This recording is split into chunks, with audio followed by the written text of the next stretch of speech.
reaching Hesketh's ears. "No, damn you," he said. "It's not." I cannot let him finish on that uncontrolled phrase, though it will be acknowledged that his provocation was great.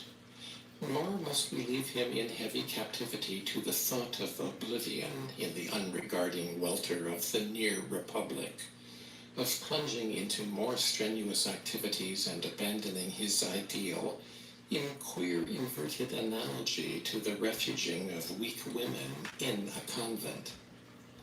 We know that his ideal was strong enough to reassert itself under a keen irony of suggestion in the very depth of his overwhelming, and the thing that could rise in him at that black moment may be trusted, perhaps, to reclaim his fortitude and reconsecrate his energy when these things come again into the full current of his life. What's this? The illness that, after 2 or 3 lagging days, brought him its merciful physical distraction was laid, in the general understanding, at the door of his political disappointment, and among a crowd of sympathizers confined to no party. Horace Williams, as his wife expressed it, was pretty nearly wild during its progress. The power of the press is regrettably small in such emergencies, but what restoration it had, Horace anxiously administered. The Express published a daily bulletin. The second election passed only half noticed by the Murchison family. Carter very nearly re-established the Liberal majority. The Dominion dwelt upon this repeated demonstration of the strength of reform principles in South Fox, and Mrs. Murchison said they were welcome to Carter.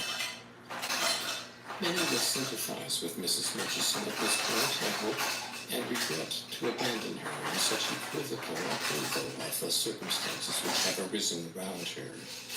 Too anxiously occupied at home to take her share in the general pleasant sensation of Dr. Drummond's marriage, she was compelled to give it a hurried consideration and a sanction which was practically wrested from her. She could not be clear as to the course of events that led to it, nor entirely satisfied, as she said, about the ins and outs of the affair. This, although she felt she could be clearer, and possibly had better grounds for being satisfied than other people. As to Edwina's simple statement that Miss Cameron had made a second choice of the doctor, changing her mind, as far as Mrs. Murchison could see, without rhyme or reason, that Mrs. Murchison took leave to find a very poor explanation. Edwina's own behavior toward the rejection is one of the things which her mother declares, probably truly, that she never will understand. To pick up a man in the actual flame being thrown over will never, in Mrs. Murchison's eyes, constitute a decorous proceeding. I suppose she thinks the creature might have been made to wait, at least until he had found his feet. She professes to cherish no are so cozy. Yes, they are cozy. Oh, you can put a straw in these?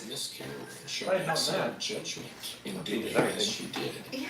However, that far-seeing woman came to have the I didn't know. opportunity. Check this out. You can put a straw in these. Hesketh had sailed before Lorne left his room Yeah, that definitely to changes the return game. in June to those privileges and prospects of citizenship which he so eminently deserves to enjoy. No, okay, so you're keeping one set of Warner shelves. Brothers' convalescence and departure for Florida had untied Oh, that's her. taller than it was in my head. Stella widely proclaimed her opinion that Mr. Hesketh's engagement to Miss Milburn was the most suitable thing that could be imagined or desired. We know the youngest Miss Murchison to be inclined to impulsive views, but it would be safe, I think. Yes, these dogs are so cozy. Circles in the actual vortex of Elgin politics, Mr. Octavius Milburn's attitude toward the conditions of imperial connection has become almost as mellow as ever. Circumstances may arise any day, however, Is that to all spur that latent the cardboard? bitterness which Yes, is so that is potential in him. Oh, And the then, I cardboard. fear, there will be no restraining him from again. Yes, these dogs are so cozy. Crochet